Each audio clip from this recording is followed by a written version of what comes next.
Bida sa Noche Buena ang lechon. Ngunit makakayanan pa kaya itong bilhin ngayong sobrang ng taas ng presyo nito ilang araw bago ang Pasko? Narito ang report ni Jandy Esteban ng GMA Regional TV 1 Mindanao. Masarap at juicy na laman. At malutong na balat.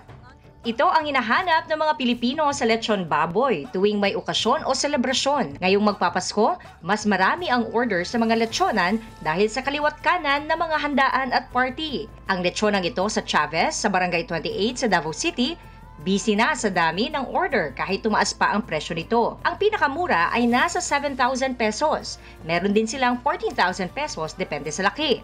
Kung hindi naman pasok sa budget ang mga ito, pwede naman ang per kilo na nasa 750 pesos. Ang sikat na lechon na namang ito sa Torres, dumoble ang listahan ng order ngayong buwan ng Disyembre. Kung dati ay nasa 50 orders ang kada araw, ngayon ay nasa 100 na. Nasa 6,500 pesos hanggang sa 15,000 pesos ang presyo ng kanilang buong lechon, habang 700 pesos ang kada kilo. Pero kahit mataas na ang presyo, bibili pa rin daw si Tatay Max ng lechon na pang Noche Buena kahit ilang kilo lang. Dili pwede wala lechon sa Pasko?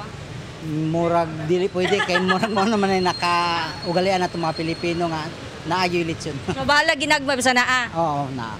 Ayon sa Department of Agriculture Region 11, sapat ang supply ng karne ng baboy sa kabila na mataas na demand nito. Kani atong association diri sa Davao Region gyud. Kuan man ang supply nila, steady man ang ilang supply sa production nila sa baboy. Kana lang dili gyud nila ma-cater pud tanan nga kana ganing volume ganyan ginakuha, so ila lang gina apod-apod ba ang pagkuan pagbaligya pod para ma-accommodate pud nila ang daghan nga kuan buyer nila. Kahit pwede nang magpapasok ng mga baboy sa Davao Region, mahigpit pa rin itong chine-check. Naay makapasulod pero kuan gyud siya subject for scrutiny gyud siya sa mga documents ana. Kailangan man nato i-make sure nga ang source sa baboy is kuan gyud siya kaninggikan gyud siya sa katong ASF free gyud nga source. Pero mga kapuso hinay-hinay lang lalo na sa mga hypertensive.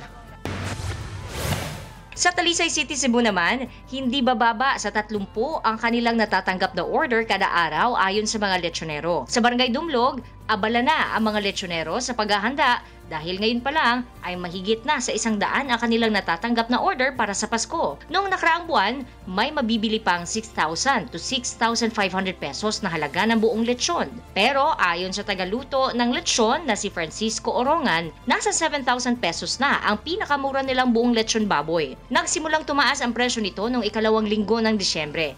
Pero mananatili na raw ang nasabing presyo hanggang sa pagsalubong sa New Year. Maliban sa demand at supply ng baboy, isa sa mga dahilan ng paglobo ng presyo ng lechon ay ang mga sangkap nito, partikular na ang sibuyas. Ang lechon sa Talisay City ay hindi lang in demand sa probinsya ng Cebu, kundi maging sa Kamaynilaan at iba pang lugar. Mula sa GMA Regional TV 1 Mindanao, Jandy Esteban, nagbabalita para sa GMA Integrated News.